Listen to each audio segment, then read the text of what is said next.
maid's daughter, desperate and crying, begged the police officer, "Please follow me home." But the seasoned officers were unprepared for the silent horror awaiting them. A 12-year-old girl ran into the light of the police station, her shadow long and thin behind her. She was crying, but her eyes were not weak. They were burning. She found the first officer she saw and grabbed his blue uniform, her small hands shaking violently. Officer Mike Wallace, a man whose face was lined from 20 years on the job, looked down. He had been halfway through a stale cup of coffee. The girl's voice was a desperate whisper. "Please," she begged. "Please follow me home." The fluorescent lights of the precinct hummed. Officer Wallace put his coffee down. He saw the girl was barefoot. Her thin blonde hair was matted with sweat, even in the cold. "What's wrong, honey? Where are your shoes?" "There wasn't time," the girl said. Her name was Emily. "It's my mom. She's asleep. But she won't wake up." Another officer, Anna Riley, much younger than Wallace, stepped closer. She knelt to get on the girl's level. "Asleep?" Officer Riley asked gently. "Maybe she's just very tired." "No." Emily shook her head, tears flying from her face. "She's not tired. She's cold. I tried to shake her. I tried to put water on her face. Her eyes are open, but she won't see me." The girl's words hit the officers with a sudden, terrible weight. This was not a child who was lost. This was a child who was in charge. "And my little brother," Emily added, her voice cracking. "Ben. He's hiding. He's so hungry. He won't stop crying, and I don't know what to do." Officer Wallace looked at Riley. The casual boredom of the night shift was gone. He grabbed his keys from the desk. "Where is home, Emily?" he asked. "It's not far," she said, pulling at his hand. "The apartment's on Oak Street. Number 2B. Please, you have to hurry." "Oak Street," Wallace said to Riley. "That's the rundown block north of here. Call it in.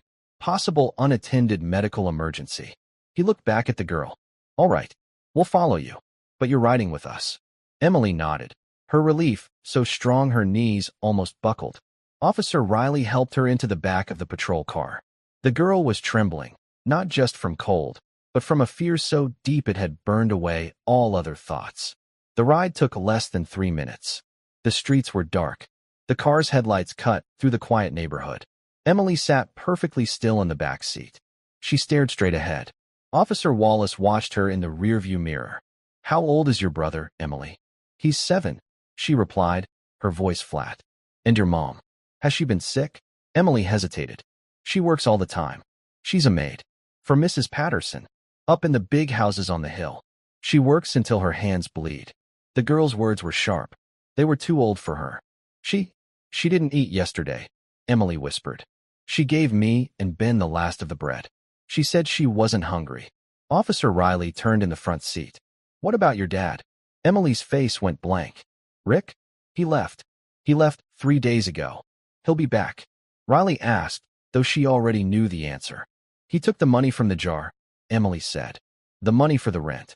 And for Mom's medicine. He's not coming back." Officer Wallace gripped the steering wheel. He said nothing. He had heard this story 100 times. But it was different when the person telling it was 12 years old and barefoot. He pulled the car up to the curb in front of the Oak Street apartments. The building was old. Paint was peeling from the walls. One of the front windows was boarded up with plywood.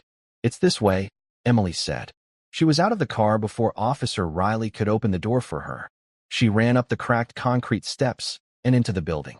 "Wallace, wait," Riley said, her hand on her sidearm.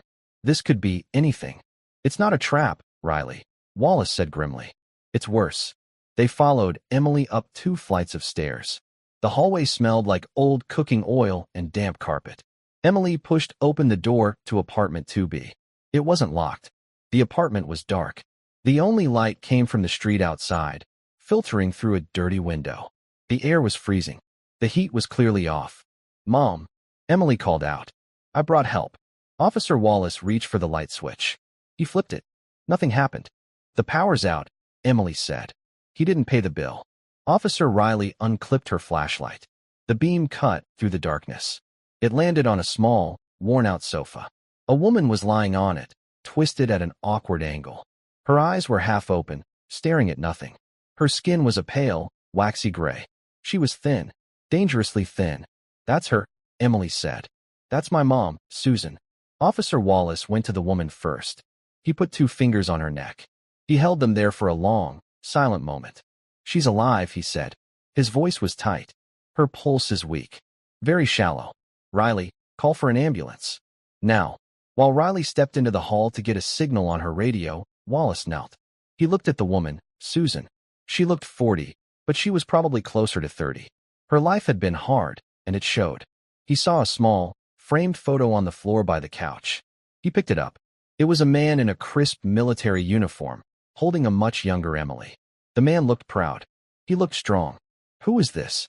Wallace asked, showing Emily the picture. "That's my grandpa," Emily said, her voice quiet. "Grandpa Thomas. Mom said he was a hero. In the war." Wallace stared at the uniform. He knew the insignia. He had worn a different version of it himself, many years ago. This man, Thomas, was not just a soldier. He was a decorated veteran. A legend, in some circles. A small sound came from the corner of the room. A tiny whimper. Wallace shined his light. In the corner, huddled behind a broken television, was a little boy. He was wrapped in a thin coat, holding his knees to his chest. It was Ben. "Hey there, partner," Wallace said, keeping his voice low and calm. "It's okay. We're the police. We're here to help you and your mom." Ben just stared, his eyes wide with terror. "He's hungry," Emily said. She walked over to the kitchen area. It was barely a kitchen, just a small sink and a countertop. She opened a cupboard door. Officer Wallace pointed his flashlight inside. The cupboard was completely bare. There was not a can of soup, not a box of crackers, not a single grain of rice. There was only a small, empty box of birthday candles. Wallace felt a cold anger rise in his chest. He turned his light to the small, rusted refrigerator. He opened it. The light inside was dead, of course. The shelves were empty, except for one item, a half-empty bottle of ketchup. "I tried to make soup," Emily said, her voice shaking, "with the ketchup and hot water. But the stove won't light. And Ben said it tasted bad." Officer Wallace had to close his eyes for a moment. He had seen shootings. He had seen car wrecks. He had seen the worst things one person could do to another. But this silent, cold apartment, with a decorated veteran's granddaughter trying to make soup from ketchup, this shocked him to his core. Officer Riley came back in, her face pale. "Ambulance is 10 minutes out." She saw the empty fridge. She saw the little boy. Her professional calm finally broke. "Oh my God," she whispered. "Get on your radio, Riley," Wallace ordered, his voice hard. "Tell dispatch we have 2 children, severe malnutrition. Tell them to send another car. And tell them to bring food. Whatever they have. Sandwiches. Milk. Anything." He turned back to Emily. The 12-year-old girl was standing straight, her hands clenched at her sides. She was trying to be brave, just like her grandfather in the picture. "You did good, Emily," Wallace said, his voice thick. "You did real good. You saved your family." Emily finally let out the breath she had been holding. Her shoulders slumped. The tears came again, but this time, they were different. They were not for fear. They were for exhaustion. She had done her part. She had run for help. And now, as the first sirens wailed in the distance, Emily finally let herself be a child. She collapsed into Officer Riley's arms, and for the first time in days, she let someone else be the strong one. The wail of the ambulance siren grew louder, a sharp sound cutting through the night. It stopped outside the building. Moments later, 2 paramedics, a man and a woman, hurried up the stairs with their gear. When they entered the apartment, they stopped, just as the officers had. The beam of Officer Riley's flashlight illuminated the scene. The gray-faced woman on the couch, the 2 small children huddled together, the bare cupboards. "Ma'am, can you hear me?" The male paramedic, whose tag read David, said loudly to Susan. He knelt and began checking her vital signs, wrapping a blood pressure cuff around her thin arm. His partner, a woman named Chun, turned to the officers. "How long has she been like this?" "The daughter found her," Officer Wallace said. "She's been unresponsive for an unknown amount of time." Emily watched them work. Her fear was a cold, hard knot in her stomach. Is she going to die?" Officer Riley put her arm around Emily's shoulders. "They are the best, honey. They're going to do everything they can for her." The second patrol car arrived. 2 more officers, Johnson and Peters, came up the stairs. They were not carrying flashlights. They were carrying 2 large brown paper bags from the all-night diner near the station. Officer Johnson, a large man with a kind face, saw the two children. He immediately handed the bags to Officer Riley. "We got 2 hot grilled cheese sandwiches," he said, his voice a low rumble, "and 2 milks, and some apple slices." Figured it was a start. Riley knelt in front of Ben, who was still hiding behind the broken TV. He had not moved. He was watching the paramedics work on his mother. "Ben," Riley said softly, "look what I have. It's a sandwich. It's warm." She unwrapped one of the sandwiches from its foil. The smell of melted cheese and toasted bread filled the cold, dark room. It was a smell of life. Ben's eyes locked on the food. He crept out, slowly, like a fawn. He took the sandwich with a trembling hand and bit into it. He ate like a starving animal, not chewing, just swallowing. "Slow down, buddy," Wallace said, his voice thick. He had to look away. "You'll make yourself sick." Emily took the other sandwich. She took one bite, and then she looked at her brother. Ben was already finished with his first half. Emily broke her own sandwich in 2 and held the larger piece out to him. "Here," she said. Ben took it without a word. "No, Emily," Officer Riley said, her eyes watering. "You eat. We can get more for Ben." "It's okay," Emily said. "He's smaller." Wallace turned away. He walked over to the small, particle board desk pushed into the corner. He shined his flashlight on it. He saw a stack of papers. They were bills. Red stamps. Final notice. Disconnection. Beside the bills was a checkbook. He opened it. The last check was written 3 days ago. To Rick Miller. The memo line just said "for food." The amount was $200. It was the last money in the account. "Rick," Wallace said under his breath. The name Emily had mentioned. He saw something else. A small, worn, leather-bound book. It was not a diary. He opened it. Inside, in neat, old-fashioned handwriting, was a name. Thomas J. Hayes. Below the name were notes. Dates. Places. Words that meant nothing to most people, but meant everything to Wallace. Unlock. Keysan. Hill 881. This was not just a book. It was a soldier's log. It was her grandfather's. "We're moving her," the paramedic named David called out. "Vital signs are unstable. Severe hypoglycemia. Dehydration. Possible hypothermia." They had Susan on a gurney. They were strapping her in. Her arm flopped lifelessly off the side. Ben saw it. "Mommy," he cried, the food forgotten. Emily ran forward. "Is she sleeping? Why won't she wake up?" "We're taking her to the hospital," Sean, the paramedic, said gently but firmly. "We're going to get her warm and give her medicine. You did the right thing, calling for help." "I want to go with her," Emily said. Her voice was not a request. It was a demand. "We'll take you, Emily," Officer Wallace said. He put the leather logbook carefully back on the desk, next to the photo of the war hero. "You and Ben. We'll follow the ambulance. Officer Riley will stay here with you. I'm just going to secure the apartment." The paramedics wheeled Susan out the door. The other officers, Johnson and Peters, followed. Wallace, Riley, Emily, and Ben were left in the dark apartment. The silence was heavy. "What do you mean, secure?" Emily asked. She was smart. She missed nothing. Wallace looked at the door. The lock was broken. It had been kicked in. "Rick did that," Emily whispered, seeing where he was looking. "When he came back for the last of the money. Mom tried to stop him. He pushed her. She hit her head. On the counter. Wallace's blood ran cold. He shined his light on the counter. He saw a dark, brownish-red stain. "When was this?" he asked, his voice suddenly sharp. "Yesterday," Emily said. "She was dizzy all day. Then she just went asleep on the couch. And she didn't get up." This changed everything. It was not just malnutrition. It was a possible head injury. An assault. "Riley," Wallace said, his voice all business. "Get on the radio. Tell the ambulance crew to check for a possible closed head injury.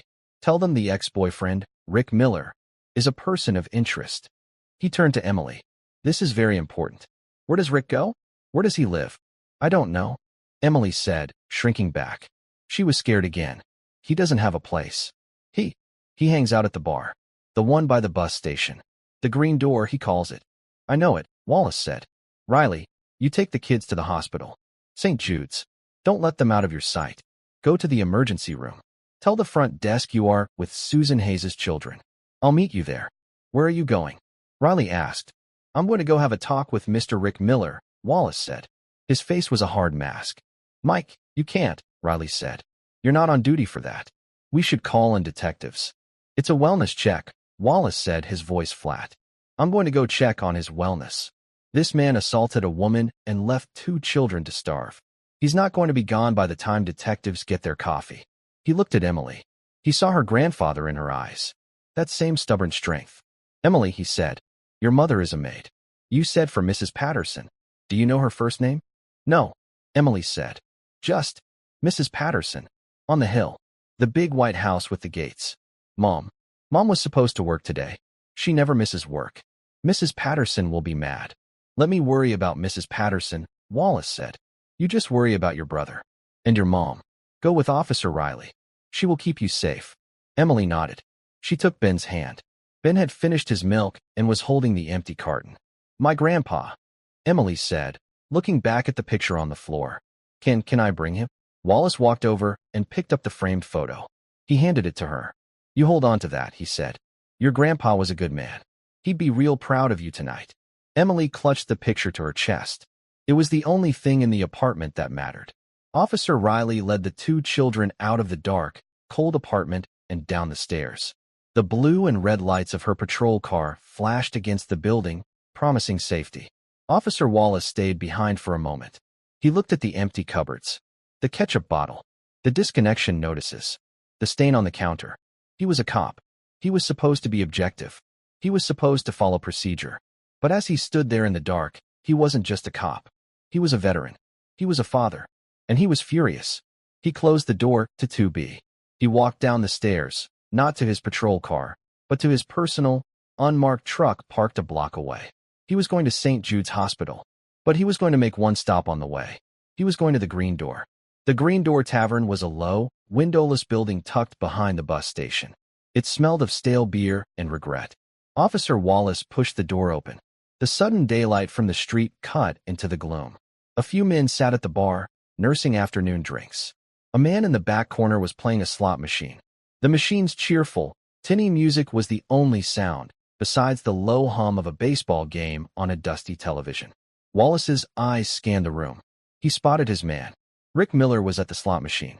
He was thin, with greasy brown hair and a jacket that was too big for him. He was feeding quarters into the machine, one after the other, his eyes glued to the spinning pictures. Wallace walked over. He stood just behind Rick. He didn't say anything. He just stood there. After a moment, Rick felt him. He tensed. He turned around slowly.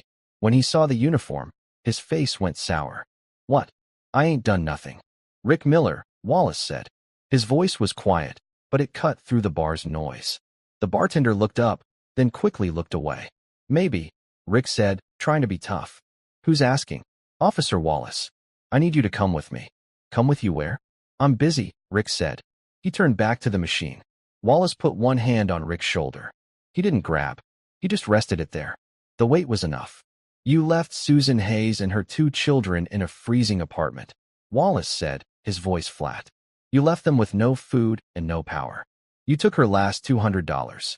Rick tried to shrug the hand off. That's a lie. She gave me that money. Did she give you permission to push her? Wallace asked. Did she give you permission to make her hit her head on the counter? Rick froze. His face went pale.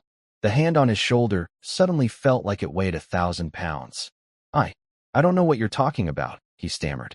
Susan is at St. Jude's Hospital right now, Wallace said. She's not waking up. They're checking her for a brain bleed. That's aggravated assault, Rick. Maybe worse, if she doesn't make it. Rick started to sweat. It was an accident. She slipped. I was just leaving. Tell it to the detectives, Wallace said. He took his hand off Rick's shoulder and gestured to the door. Stand up. Put your hands behind your back. You're coming with me. Now. Rick looked around. The other men in the bar were watching him. His arrogance was gone. He was just a small, scared man. You can't do this, he whispered. I am doing it, Wallace said. Get up, or I will lift you up. Your choice. Rick stood up. He put his hands behind his back. Wallace was efficient. He cuffed him, checked him for weapons, and walked him out the front door into the bright, unforgiving light. He put Rick in the back of his truck to wait for a marked unit. You left kids, Wallace said, closing the door. Her kids. You left them to starve. They ain't my problem. Rick yelled from the back. Wallace just shook his head and called for a patrol car to transport him to the station. His work here was done. Now, he had to get to the hospital. At St. Jude's, the emergency room was bright and sterile. It smelled like bleach and coffee. Ben had fallen asleep on 2 chairs pushed together. Officer Riley had taken off her heavy police jacket and draped it over him. He was clutching the empty milk carton like a teddy bear. Emily sat beside him. She was awake. She had not blinked. She was staring at the double doors that led to the trauma rooms. She was still clutching the picture of her grandfather. Officer Riley sat across from her. She had been trying to make small talk, but Emily's answers were short. He was brave, Emily said suddenly. Riley looked up from her phone. What's that, honey? My grandpa. In the picture, Emily said. Mom said he got a medal. She said he ran into a fire to save 3 men. He sounds like a hero, Riley said. He wasn't scared, Emily said. Oh, I bet he was, Riley said gently. Being brave doesn't mean you're not scared. It means you do what you have to do, even when you are scared. Emily thought about that. She thought about running to the police station. Her feet still hurt. She had been terrified. A nurse with a kind, tired face and a name tag that said Patricia walked out from the double doors. She saw Officer Riley and walked over. Officer, she said in a low voice. Are you with the family of Susan Hayes? Emily was on her feet in an instant. Is she awake? Is my mom okay? Nurse Patricia gave her a sad smile. Your mom is very sick, honey. We're doing everything we can. We gave her medicine to help with her blood sugar, and we're warming her up. But she's not waking up the way we want her to. It's her head, isn't it? Emily asked. The words from Officer Wallace's radio call were burned into her mind. The nurse was surprised. Yes, it is. We're worried she has a bad bruise on her brain. We're taking her to get a special picture, called a CT scan, to see what's happening in there. A bruise on her brain? Emily's voice trembled. Can you fix it? We have very good doctors here, Patricia said. But we have to see what we're dealing with first. She's going to be here for a while. Just then, a man in a rumpled suit walked up. He had a gentle face, but serious eyes. He carried a clipboard. Officer Riley, he asked. Yes. This is Emily, Riley said. Emily, this is Mr. Henderson. I'm a social worker, he said. He knelt so he was on Emily's level. Emily, it's my job to make sure you and your brother are safe. And right now, you need a safe place to sleep tonight. Emily's whole body went rigid. I'm sleeping here. With my mom. I'm afraid you can't, sweetie, Mr. Henderson said softly. The room she's going to is for very sick people. No one can stay the night. No, Emily said, her voice rising. You can't take us. We're not going anywhere. Ben woke up from the noise. He sat up, rubbing his eyes, the police jacket falling off him. Emmy? What's wrong? He wants to take us away, Emily said. She grabbed Ben's hand. I don't want to take you away, Mr. Henderson said, trying to calm her. I just need to find you a warm bed. A foster home. Just for a little while, until your mom is better. No, Emily shouted. You're a stranger. I'm not going with you. People in the waiting room were starting to look. Officer Riley felt her heart breaking. The girl had been so strong, and now she was at her breaking point. Mr. Henderson, Riley said, can you give us just a minute? We're running out of time, he said, but he nodded and stepped back.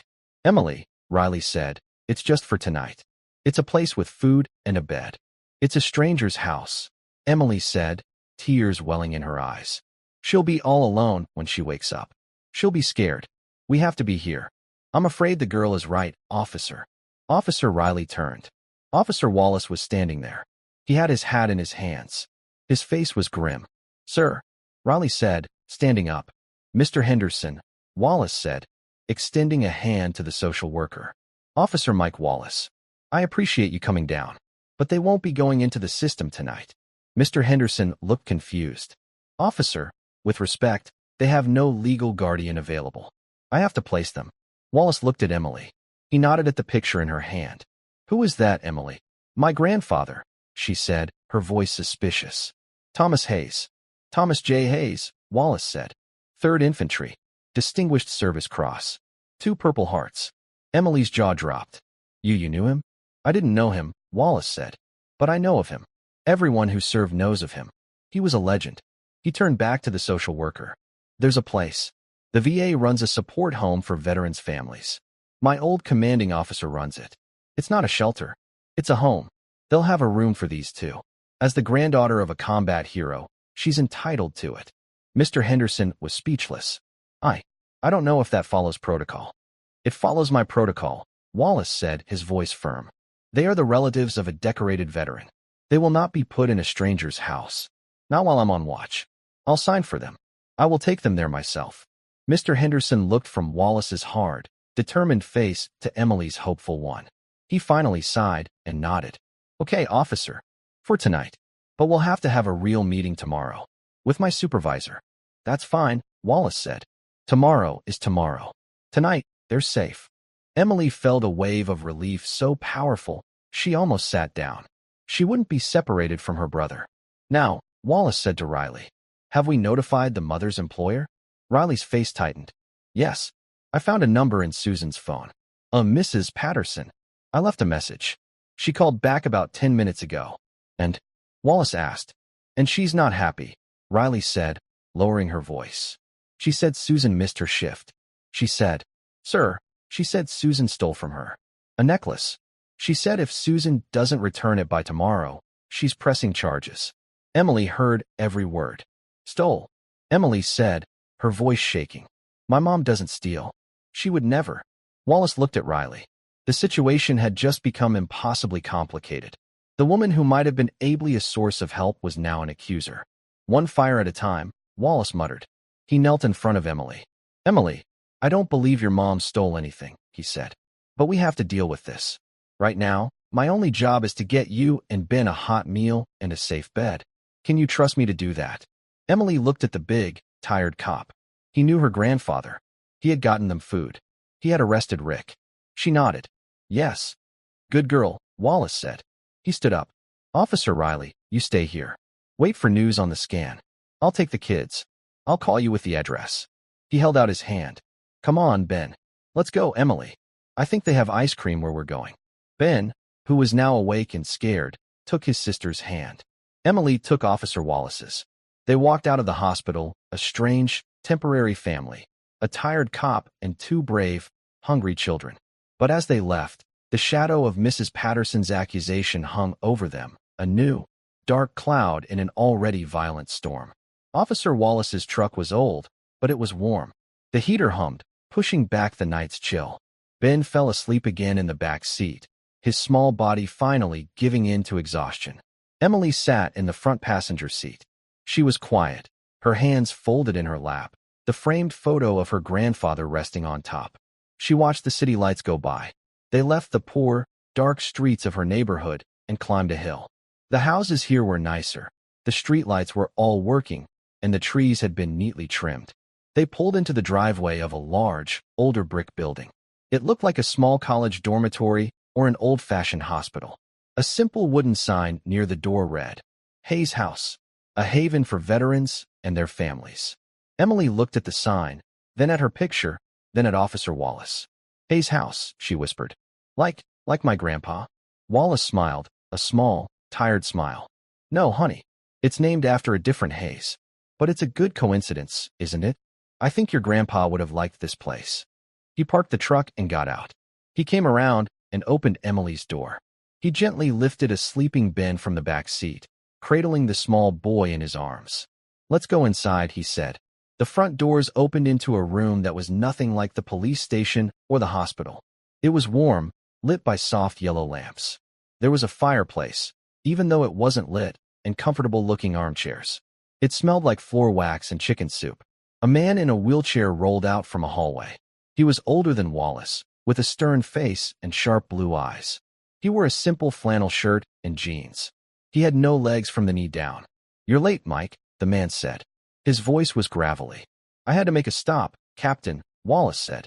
He nodded toward Ben. This is Ben. And this is Emily. The man in the wheelchair looked at Emily. He looked at her bare feet, her matted blonde hair, and the fierce, exhausted way she held the picture frame. Well, the man said, his face softening just a little. You're not the first soldier's granddaughter to walk through that door with nothing but a picture. I'm George Morrison.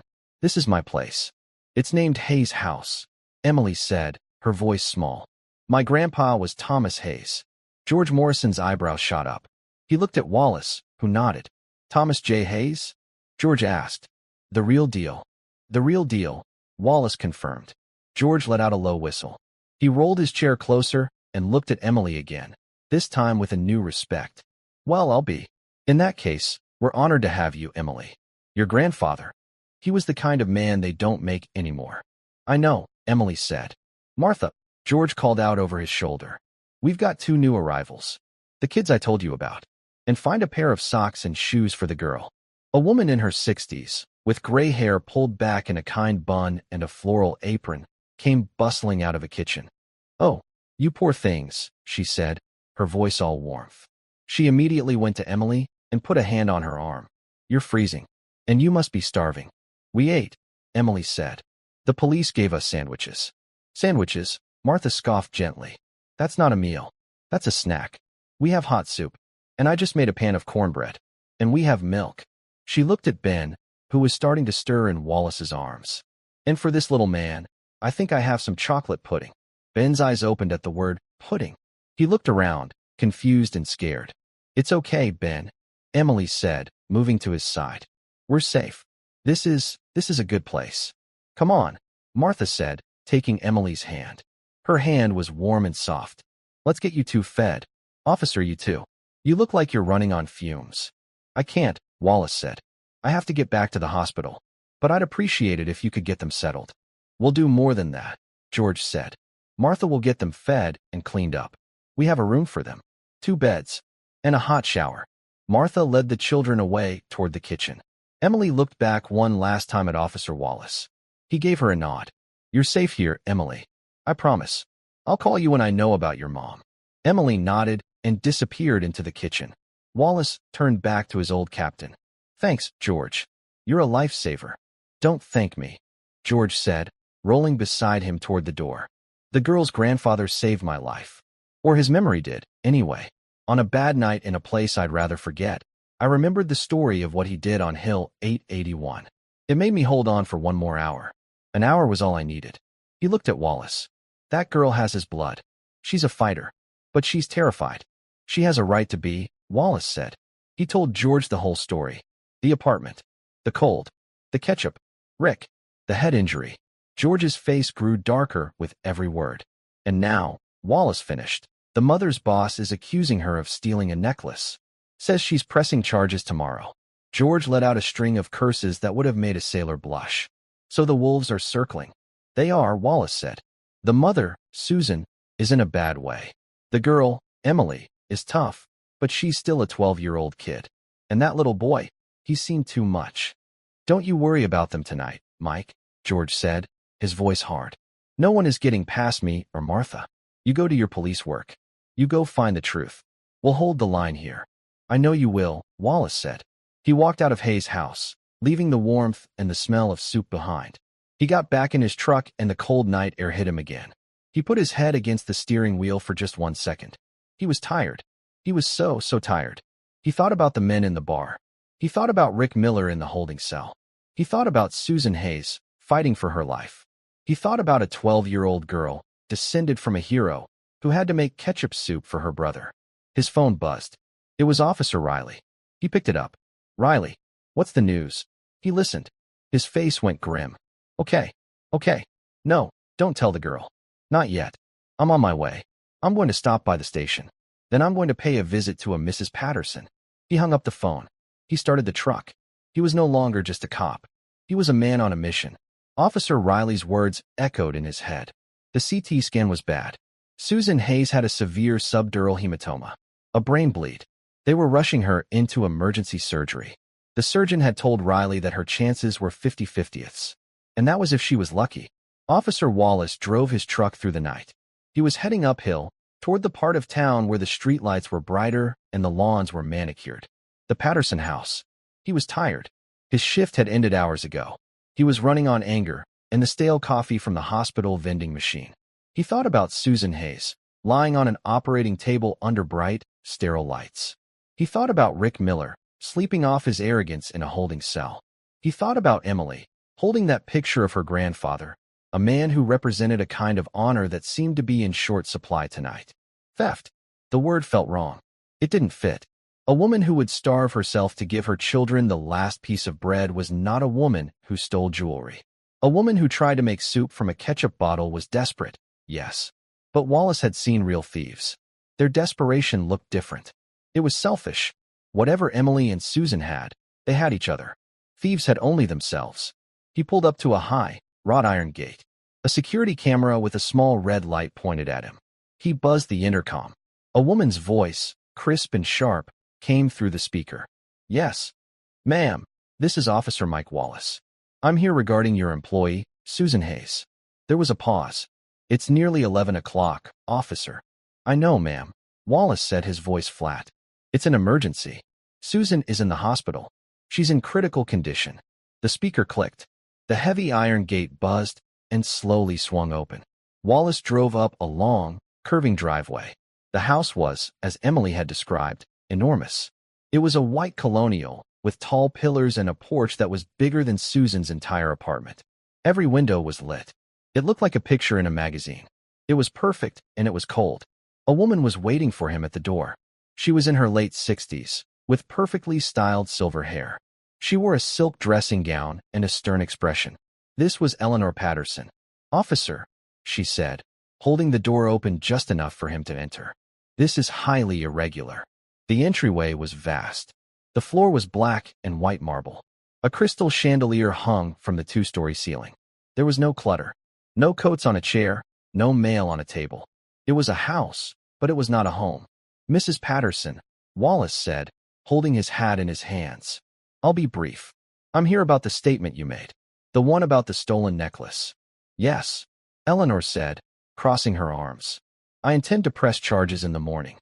I told your dispatcher. My lawyer will be handling it." "Well, that's going to be difficult," Wallace said. "Difficult? Why?" "Because Susan Hayes is currently in emergency brain surgery at St. Jude's. She has a severe subdural hematoma. She's unconscious." Eleanor Patterson's composure finally broke. Her hand went to her throat. "What? Surgery? I don't understand." "Her ex-boyfriend assaulted her," Wallace said. "He washed her face. He pushed her. She hit her head. She's been lying on her sofa, unresponsive, for over a day." "A day?" Eleanor looked confused. "But she was here yesterday morning. She cleaned." "No, ma'am," Wallace said. "She was not. Her 12-year-old daughter found her. The girl ran barefoot to my station tonight because her mother wouldn't wake up. When we arrived, the power was out. The heat was off. There was no food in the apartment. At all." He let the words hang in the vast, silent hall. Eleanor actually took a step back. She steadied herself on a polished wooden table. "No food? That's dreadful. I had no idea." "She was desperate," Wallace said, pressing the point. "But that doesn't make her a thief." "But the necklace," Eleanor insisted, her mind trying to hold on to her own story. "It's gone. It was in my jewelry box. A diamond and sapphire necklace. My grandmother's. It was there when I went to bed 2 nights ago. Susan was here yesterday, and today it's gone." "You said she was here yesterday, but I'm telling you, she was not." "She must have been," Eleanor said, her voice rising. "My bedroom, it was cleaned. The bed was made. The floors were polished. She always comes on Tuesdays." "Who else has a key to this house, Mrs. Patterson?" Wallace asked. "No one," she said. "Just the staff. But they weren't here. And my son, your son, William," she said, waving a hand dismissively. "But he's at his university. He's in Boston." "Are you sure?" Wallace asked. Eleanor's perfect poise was crumbling. Her eyes darted away toward the grand staircase. "He's been having some trouble with his classes. He needed money. Last week." "Ma'am, may I see the room? The one Susan supposedly cleaned?" Eleanor hesitated. She was a private woman, but the look in the officer's eyes told her this was not a request. She nodded. "It's this way." She led him up the sweeping, carpeted staircase. They walked down a hall lined with portraits of stern-looking ancestors. She opened a set of double doors. The bedroom was immaculate. It was larger than Wallace's entire first floor. A large, 4-poster bed was made with military precision. The carpet had fresh vacuum lines. "You see," Eleanor said. "Cleaned. She must have been here." Wallace walked into the room. He wasn't a detective. He was a beat cop, but he had good instincts. He looked at the polished furniture. He looked at the large, mahogany jewelry box on the dresser. It was open, and it was clearly missing a prominent item. "She always polishes the silver frames," Eleanor said, pointing to a collection of photos on her desk. She's very thorough. Wallace walked over to the desk. He looked at the frames. They were gleaming. He looked at the rest of the room. It was spotless. Too spotless. Your son, William, Wallace said. Does he know how to clean? Eleanor looked offended. What? Of course not. We have staff for that. What? Because this isn't Susan's work, Wallace said. How could you possibly know that? Wallace pointed to a small, ornamental trash bin next to the desk. It was lined with a plastic bag. Inside, there was a single item. A crumpled, waxy-looking towelette. Wallace leaned down, using a pin from his pocket to fish it out. He held it up. It was a pre-packaged lemon-scented dusting wipe. The kind you buy at a gas station. Your maid, Mrs. Patterson, Wallace said. A woman who, according to her daughter, works until her hands bleed. Does she use disposable dusting wipes? Eleanor frowned. No. She brings her own supplies. Rags. Bottles of polish. Wood cleaner. She says these are wasteful. And they leave a residue. Exactly, Wallace said. This is a lazy job. This is someone trying to look like they cleaned. Someone who wanted to cover their tracks. Someone who came in, made the bed, wiped a few surfaces, and what? He looked at the jewelry box. And stole a necklace. A necklace he knew he could sell quickly. A son with a money problem. Eleanor Patterson sank onto the edge of her perfectly made bed. Her face was white. Willie, she whispered. He was here. I thought I heard the door last night. I thought I was dreaming. He has a gambling problem. I cut him off. I told him not to come back until he was clean. She looked up at Wallace. The hard, silver shell was gone. She was just an old woman. A mother who had been betrayed. I accused her, she whispered, her voice full of a sudden, terrible shame. I accused that poor woman. Susan. I was so sure. It was easier to believe it was her. The maid, than my own son. You need to fix this, Mrs. Patterson, Wallace said. His voice was not kind, but it was not cruel. It was the voice of fact. You need to call the station. Tonight. You need to retract your statement. You have accused an innocent woman. A woman who is currently on an operating table, fighting for her life. Yes, Eleanor said, nodding, her eyes blurred with tears. Of course. I'll call them right now. I'll tell them it was William. Oh God. What have I done? You can fix that part, Wallace said, turning to leave. But you need to understand something. He stopped at the door. Those children, he said. Emily and Ben. They are the grandchildren of a man named Thomas J. Hayes. A war hero. They come from good, strong stock. And they've been left with nothing. Their mother may not. She may not make it. And you were about to make her a criminal. That would have cost those children everything. Eleanor flinched as if he had struck her. You called the station, ma'am, Wallace said. He put his hat back on his head. I have to get back to the hospital. He walked out of the pristine, cold mansion. He left Eleanor Patterson alone in her son's manufactured clean room, holding a cheap lemon-scented wipe. He had solved the mystery of the necklace. He had cleared Susan's name. But as he got in his truck, he felt no victory. He just felt an overwhelming sadness. He drove back down the hill, from the world of false accusations and easy blame, to the world of hard truth and real consequences. He had to go see if Susan Hayes was still alive. The lights of St. Jude's Hospital felt too bright. They made the gray floors and pale green walls seem even more sterile. Officer Wallace walked back into the emergency room waiting area. It was past midnight now. The room was mostly empty. Officer Riley was asleep in a chair, her head tilted back at an awkward angle, her jacket still draped over the chairs where Ben had been. Wallace gently touched her shoulder. Riley, wake up. She startled awake, instantly alert. Sir? What happened? The kids? The kids are safe, Wallace said, his voice low. They're at Hayes' house. With George Morrison. They're fed. They're warm. And Mrs. Patterson? Riley asked, rubbing her eyes. The theft? There was no theft, Wallace said. It was the son. He stole the necklace. Mrs. Patterson was covering for him. She's retracting her statement. Susan's name is clear. Riley let out a breath she didn't know she was holding. Oh, thank God. That's one good thing. Any word from surgery? Wallace asked, looking at the double doors. Nothing, Riley said. It feels like forever. The surgeon said he'd come out as soon as he knew. As if summoned by his words, the double doors swung open. A man in blue surgical scrubs, a mask hanging around his neck, walked out.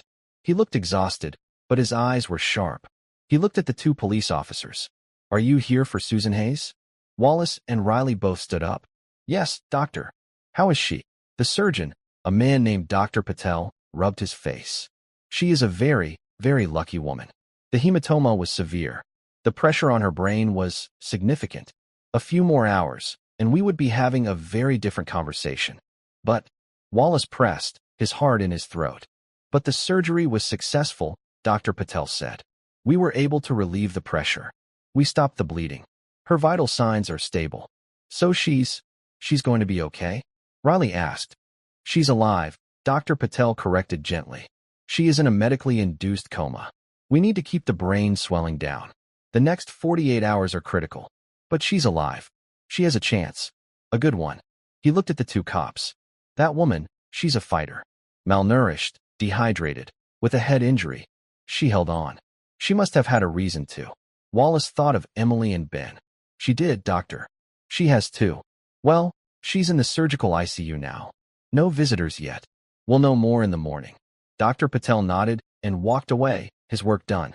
Wallace leaned against the wall. The exhaustion he had been fighting finally hit him. He pulled out his phone. I have to make a call, he said. At Hayes' house, the lights were dim. But in the kitchen, a single light was on. Emily was sitting at the big wooden table. She hadn't been able to sleep. Martha, the kind woman with the apron, was sitting with her, not talking, just being there. The phone on the wall rang. It was loud in the quiet house. Martha picked it up. Hayes' house. She listened. Yes, officer. She's right here. She held the phone out to Emily. It's for you, dear. It's Officer Wallace. Emily's hands were shaking so hard she could barely take the phone. She pressed it to her ear. Officer, she whispered. Emily. Wallace's voice came through the line. It was deep and tired, but it was calm. I have news about your mom. Emily closed her eyes. She gripped the phone. Is she? The doctor just came out, Wallace said. The operation went well. They fixed the hurt in her head. She's sleeping now. A very deep sleep, so her brain can heal. But, Emily, she's going to be okay. Emily's knees gave out. She slid down from the chair and sat on the floor, leaning against the kitchen cabinet. She was still holding the phone. A sound came out of her. It was not a cry. It was not a sob. It was the sound of a 12-year-old girl who had been holding the entire world on her shoulders for 3 days. It was the sound of all that fear, all that cold, and all that loneliness finally breaking apart. Martha was instantly on the floor with her, her arms around the small, trembling girl. She's okay. Emily whispered into Martha's shoulder. She's okay. My mom is okay. I know, child. Martha said, rocking her. I know. You did it. You saved her. On the other end of the line, Officer Wallace listened for a moment. He heard Martha's comforting voice. He heard the child's tears of relief. I'll see you in the morning, Emily, he said softly, and hung up. He drove home as the first hint of gray light touched the sky. He had never been more tired, and he had never felt more like a cop. The next morning, Emily woke up in a bed that was not hers. It was warm. The blankets were heavy. Sunlight was streaming through a clean window. For one terrible second, she didn't know where she was. Then she smelled it. Bacon. And coffee. She sat up. Ben was still asleep in the bed across the room, his face peaceful for the first time in memory. She put her feet down, not on cold, hard linoleum, but on a soft, woven rug. At the foot of her bed, someone had left a pair of white socks and a pair of new-looking sneakers. She walked out into the hall. She followed the smell to the dining room. George Morrison was at the head of a long table, reading a newspaper. Morning, soldier, he said, not looking up. Sleep well. Yes, sir, Emily said. Good. Martha made pancakes. Grab a plate. Emily sat down. It was all so normal. It was the most wonderful thing she had ever felt. Just as she was taking her first bite, the front door opened. Officer Wallace came in. He looked tired, but he was in a fresh uniform. With him was a woman Emily had never seen. It was Eleanor Patterson. Eleanor looked different than she had in her grand, cold house. She was wearing a simple dress. Her hair was not perfect. Her eyes were red, as if she had not slept. She looked at Emily. Her face was full of a complicated shame. Mrs. Patterson, George said from the end of the table. His voice was polite, but cold as iron. To what do we owe the honor? I came to see the children, Eleanor said. She was holding a large envelope in her hands. "Emily," she said, walking toward the table. I I am Mrs. Patterson. Your mother. Your mother worked for me." Emily put her fork down. She looked at this woman. This was the woman who had hurt her mother. "You said my mom stole from you," Emily said. Her voice was not loud, but it was clear. Eleanor flinched. "Yes, I did. And I was wrong. I was so very wrong, Emily. The person who stole from me was my own son. I was angry, and I was hurt, and I blamed the easiest person. I blamed your mother. And I will never, ever be able to tell you how sorry I am for that." She was crying now. Real tears. "I have already called the police and fixed my statement," she said. "But that is not enough. I spoke to the hospital. I have taken care of all of your mother's medical bills. All of them." She placed the envelope on the table. "And this is for you. And for Ben. It's a trust. For your education. For a new apartment. For whatever you need. It is not charity, Emily. It is an apology. It is what I owe your mother for my terrible mistake." Emily just stared at her. "Your mother," Eleanor continued, her voice thick, "is a good woman. She is an honest woman. And I failed her. And I failed you." Emily looked at the envelope.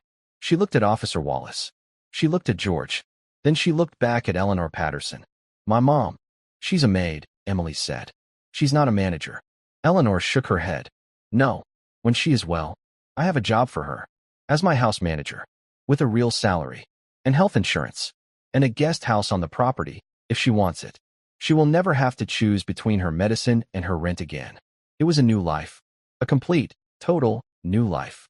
Emily stood up. She walked over to Eleanor Patterson.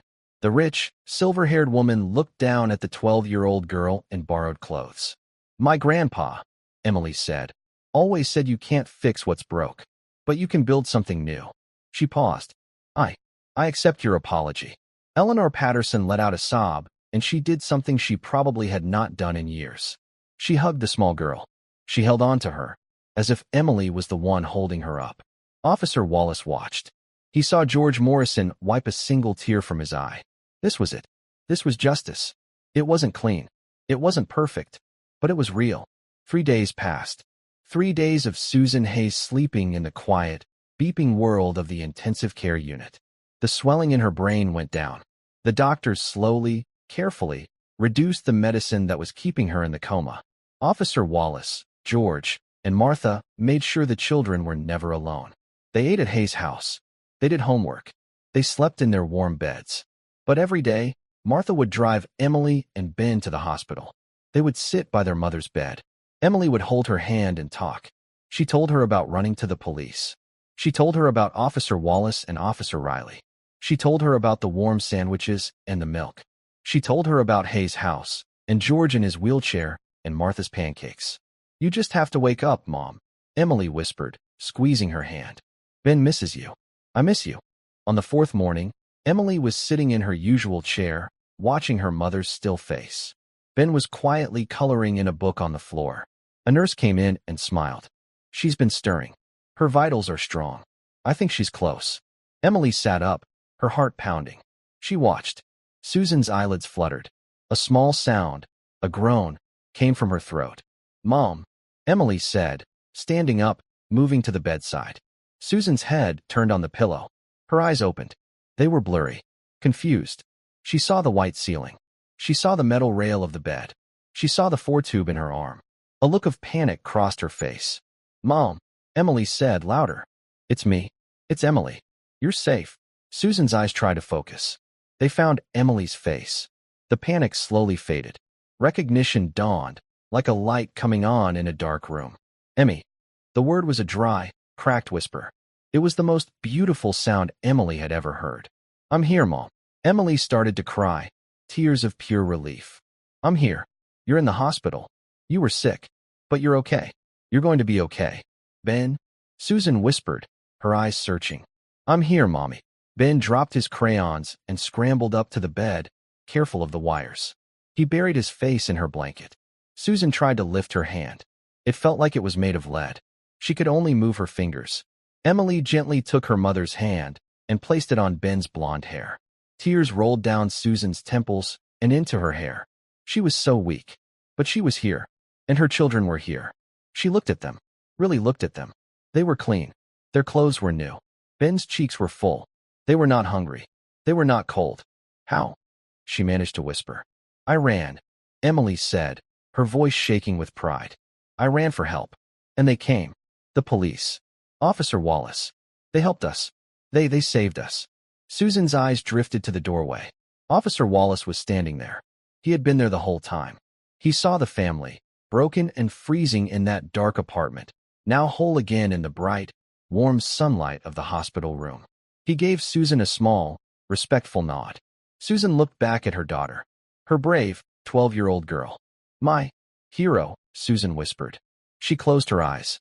Not in a coma, not in a faint, but in the first true, healing sleep she had known in years. She was safe. Her children were safe. She could finally rest. 1 month later, the hospital room was bright. Susan Hayes was sitting up in bed. She was still thin, and her hair had been shaved on one side for the surgery, but her eyes were bright. Her skin was no longer gray. She was laughing. Ben was on the bed with her, showing her a drawing he had made. Emily sat in a chair beside her, reading a book. The door opened. Officer Wallace and George Morrison came in. Well, look at you, Wallace said, smiling. You look 100 times better, Susan. I feel it, officer, Susan said. Her voice was stronger now. Thanks to you. And to everyone. Emily did the hard part, Wallace said. We just drove. George rolled his chair up to the bed. He was holding something. Emily, he said, we had something made for you. To replace the one that got damaged. He handed her a new, beautiful wooden frame. Inside it was the picture of her grandfather, Thomas J. Hayes. The glass was clean. The frame was strong. On a small brass plaque at the bottom, it said, like grandfather, like granddaughter. True valor. Emily took it. She held it. Her eyes filled with tears, but she didn't let them fall. She just looked at Officer Wallace. Thank you, she whispered. Wallace just nodded. He left the hospital that day and stood for a moment on the curb. He thought about that night. It felt like a lifetime ago. He thought about the nature of a hero. Sometimes, a hero was a man who ran into a fire on a hill in a foreign country. Sometimes, it was a 12-year-old girl, barefoot and terrified, running toward a light in the darkness, pulling the future behind her. And sometimes, a hero was just a cop, tired and heartsick, who heard a little girl cry, "Please follow me home." And he did. And that's our story for now. My goal is always to give you a little escape, a chance to just breathe. I'm always curious, what's your setup? Are you relaxing with a cup of tea, on a commute, or winding down for the night? Drop a line in the comments. I love reading them. If you enjoyed this and want to catch the next one, please like and subscribe. It helps more than you know. We also value your feedback, so feel free to share your thoughts.